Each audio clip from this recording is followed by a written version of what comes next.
Hi, welcome back for another episode of Beyond with Liz. I'm so happy to have you guys here this week. This week for me has been a lot. So I finished out my wedding season. We had a multi-day event in Napa. And at the end of this season, the girls and I decided that we wanted to take a little bit of a day to ourselves. So we were able to do some wine tasting and just really celebrate the end of a very difficult year. Like, let me be honest, like this year was a lot for me. I've already, really explained that to you all. And it's really ironic that this year is ending so early for me. Like, this is the first time in almost 7 years where I haven't had a wedding in December. I don't have engaged in December. I have nothing going on. And December is normally crazy for me because I not only have all of that stuff, but most importantly, I have my children's birthdays. So both of my kids are December babies. We have Christmas. We normally do, go down to Orlando, but the kids opted to be at home this year. They wanted to be at home with their cousins. And so just really gearing down to slow down. So like my mental goal is to have everything for EAP done by the beginning of November so that I can have December completely to myself. Now, don't hold me to that because y'all know how this crazy industry is. Something may come up, but it feels really great to be done. And so today's conversation is really wrapped around something that I saw on Threads. So y'all, I joined Threads. And it was really on a whim because I was like, I don't really mesh very well with X. That's just me personally, not trying to get into politics, but I'm not an X girly. So I wanted to find a place to be able to create tweets for my social. And I was like, oh yeah, I forgot about Threads. And then I got on Threads and I realized there's like this beautiful, thriving community that is there. And then also I thought was really cool is when you join Threads, if you, because it's linked to your Instagram account, the people that are already opted to follow you automatically follow you on Threads. So I entered Threads with a nice following because y'all know building these social media platforms are a headache. So the thought of building another one always kept me away from it. But so far, I've really, really been enjoying it. It's a very nice community there. It's a great place to get questions asked. And it really segments it by vendors as well. And you can see what brides are asking, which brings me to the topic or the thread that I saw that inspired today's conversation. And please forgive me if I say your business name wrong. Maroko Studios wrote on Threads about her planning process. So I'm going to read it to you. As I've been planning my wedding, something that has really been surprising to me is how many vendors skip the discovery/sales call in their processes. Meeting face-to-face and getting to know someone makes me so much more inclined to spend my hard-earned cash and makes me feel like I can trust them. But this also applies to design too. Those calls can make all the difference in securing a client. And so I thought that was shocking to me. Like, you guys aren't having sales calls? So when I started this whole thing with Beyond with Liz, y'all know I've gone back and forth about this for a very long time. Okay, I launched a course in 2020, and it was about wedding editorials. It did really well. We had over 500 students.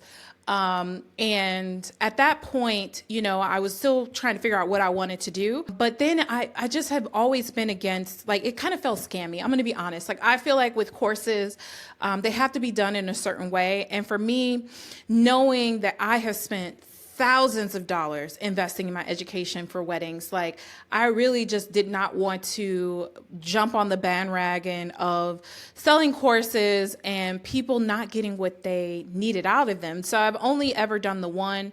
And so this time around with Beyond with Liz, I've decided to do a sales accelerator. And the reason I picked sales is because I felt like right now in today's world and just the way that everything is, you need to know how to sell and you need to understand there are things that you can do to help you close a deal. And I will always say, I am a better businesswoman than I am a photographer. I'm gonna be completely honest. Like, I can run circles around, strategizing and getting to point A to point B than I am an artist. And I got to a point in my career where my art was what it was, and I really needed to focus on the marketing and the sales so that I can continue to move forward in my career. And thus far, we've been able to do a really great job. So when it really came to like what I wanted to do here, I was like, we're gonna build a sales accelerator, and that is to come in January. January. But I really felt like today's conversation really wrapping around consultations and just giving you guys things to think about when you are having a sales consultation that you should be leaving understanding from your potential client. So the first thing I want to say is anybody that's not having a consultation as a wedding photographer, you are doing yourself a disservice. If you are automatically just sending them pricing and you are not picking up that phone or, having a conversation with them, you are doing a disservice. Now, that doesn't mean that everyone can't win that way, but you're charting a harder course. One of the things that you need to understand is the world is changing. The demographics are changing. And I have been studying on how Gen Z buys and like the difference between Gen Z and millennials. And y'all know I'm an elder millennial. So really understanding those buying behaviors is really important for me as I continue to hone in on the way that I sell and also teaching selling. And so when you really think about, your sales process, your consultation is really the ending of your marketing. By the time they get to your website, they submit an inquiry, all of your marketing does everything for you to get them to that point.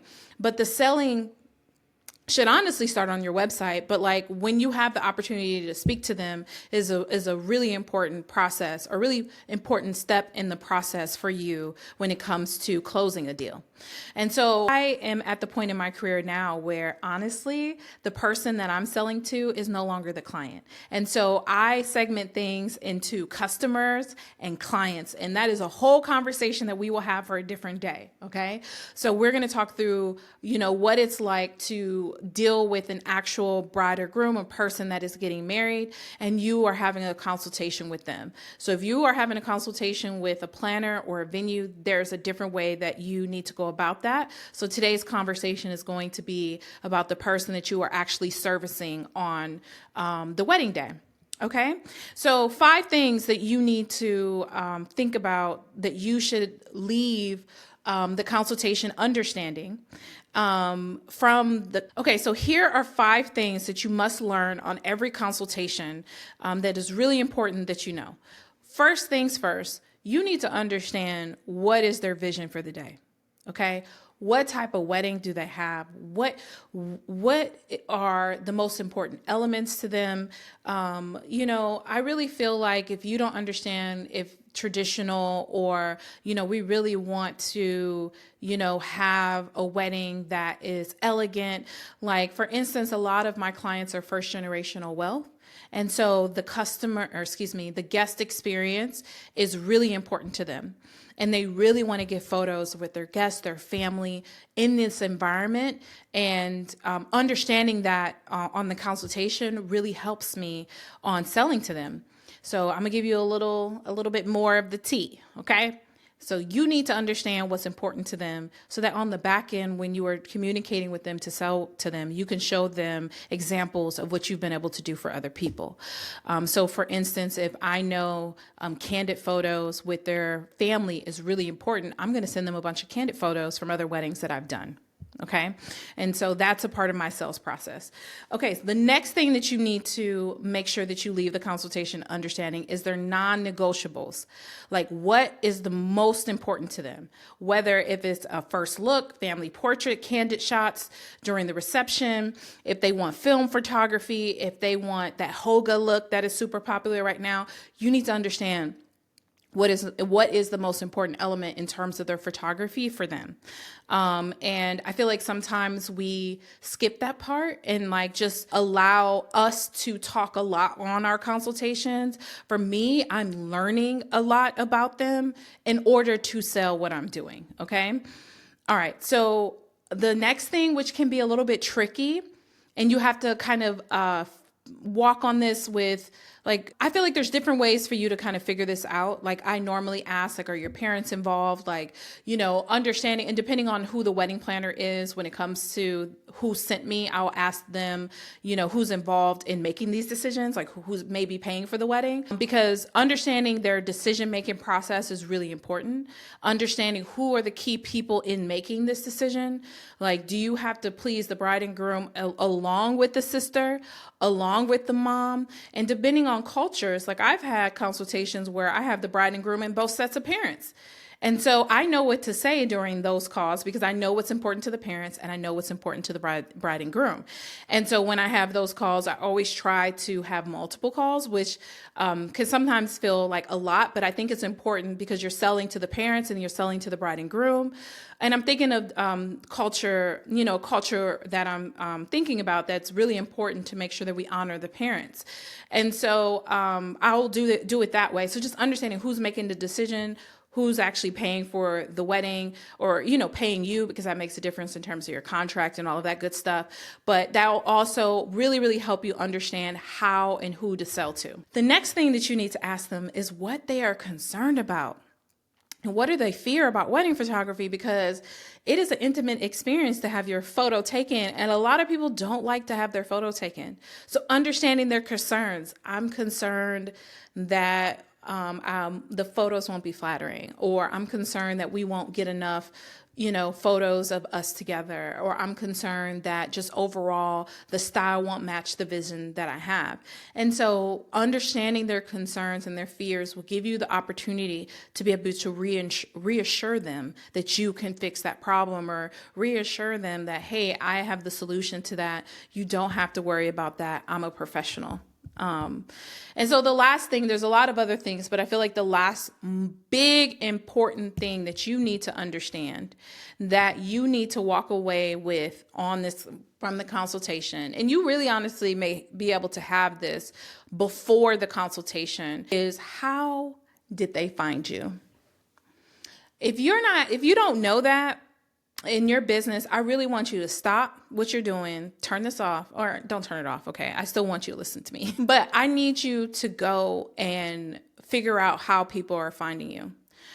Because if that will really allow you to figure out, where you need to be putting your marketing dollars, who do you need to be thanking for a reference? Anytime that you get a reference from a planner, from a venue, you need to say thank you. And you need to send an email to say thank you, because they do not have to do that.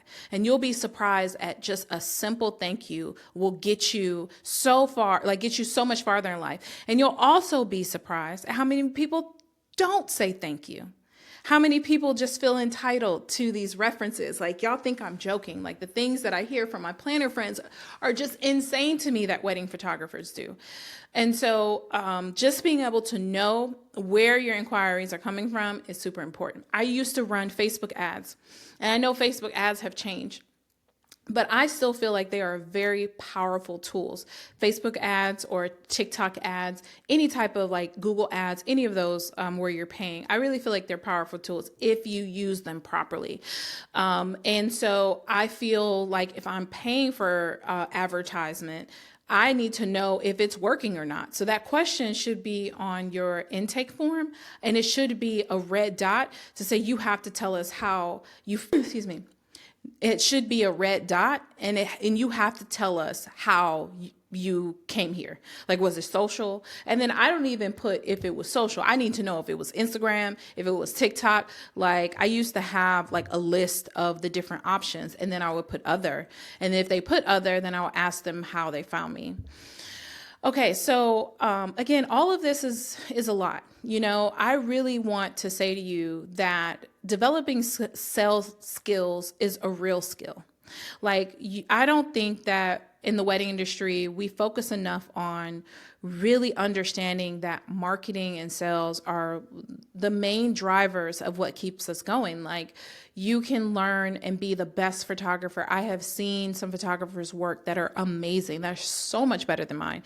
But I'm doing better than them because I am better at these things. And so I want to say to you, as you're on your journey, yes, learn your craft. Yes, learn what you're doing. But this right here is how you're going to have longevity in your career. And this right here is how you're going to make it through these downturns. Because if you have a robust sales process and you have a good marketing plan going, it will really help. So I want to tell you guys before we head out, because today's going to be a short episode. I recently lost the wedding, and I was really mad at myself because I got excited. And so again, majority of my weddings at this point are coming from planners. So I'm being referred. And it was a beautiful venue that I was dying to shoot at. It was an amazing couple. And it was a planner that I normally work with, or I haven't worked with her since 2021. And I was excited to work with her again. We just booked another wedding overseas together. And so for me, I got excited. And during the sales call, I didn't go through my entire process that I do on a call.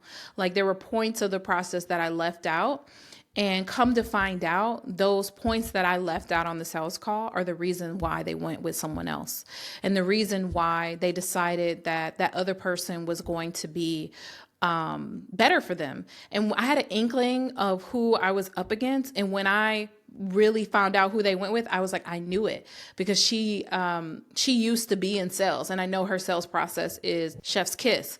And so it was a lesson to me that you can't deviate from the things that you put in place for your business just because I felt overconfident. I felt overconfident that they were going to go with me. I really felt that we connected, but in the end, I lost it because I didn't really communicate their journey. And so in anything that I do, guys, I am going to be completely honest and transparent. I don't book every single wedding that comes through, especially nowadays, because I'm not client facing anymore. I'm getting a lot of references from planners, which is a whole nother beast. That is a difficult conversation and a difficult thing to navigate when you are building your business at this price point and having to deal with a middle person to refer you or not. That is really difficult. But that doesn't mean that I stop my marketing. That doesn't mean that I stop, the things that I'm doing behind the scenes in order to bring in those clients, just because it's gotten a little harder. But if you are a client facing and majority of your clients are coming from your website, you really need to start thinking about your intake process. And so that leads me back to the Sales Accelerator. I am really, really excited about bringing this to life. I've been working on this for the past 6 months. It's an 8-week program that will take you from beginning to end. We're going to bring experts into the accelerator. We'll speak with some of the best wedding planners in the country and get their take on why they choose certain photographers or not, or type of things that they are looking for when it comes to working with photographers.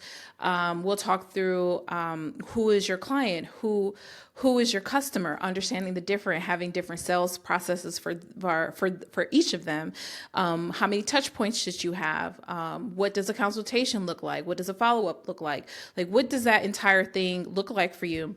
And then we'll also talk through your booking rate. If you don't know what your booking rate is, we need to figure that out. We'll give you real metrics for your business so that you can measure yourself as you're moving forward, so that you know the things that are working for you and the things that are not. So I'm really excited about it. You can head over to my website or my Instagram. There's a link for you to apply.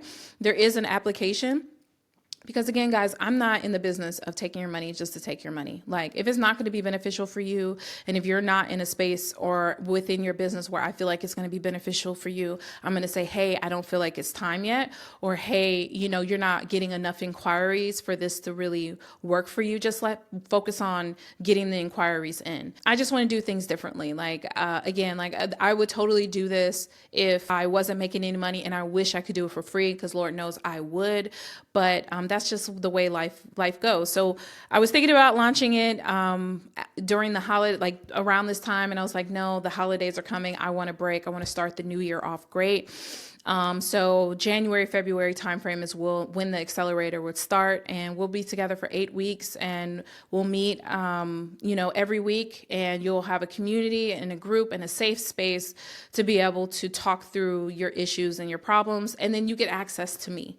You'll be able to have private conversations with me as well during the accelerator. And so the pilot program is going to be cheaper than any other one, because you're going through this process with me, and I always hate when companies put out beta products and like you're paying for a beta. That's why I refuse. Everybody always asks me, are you going to buy an EV? And I was like, I'm not buying anything but Tesla if I were to buy one, because all the kinks are already worked out. Everybody else is, you're a beta tester for those cars. But so because of that, we're going to have a different price. So I'll be having lots of conversations about sales. I really hope that this was beneficial for you. We will be having guests next week. I have all of the rest of my friends coming on for us to talk. I have some really great interviews that are scheduled. Season 2 is going to be, I keep saying chef kiss like my daughter. My daughter got me saying that. But I really hope that you guys enjoyed this episode. If you have any questions, you have any concerns, you want to hit me up, head over to Beyond with Liz on Instagram, on TikTok, on all of the social media platforms. Send me an email, info@beyondwithliz. I would love to hear your concerns or stories or anything, any way that I can help you. I'm here. All right, until next time.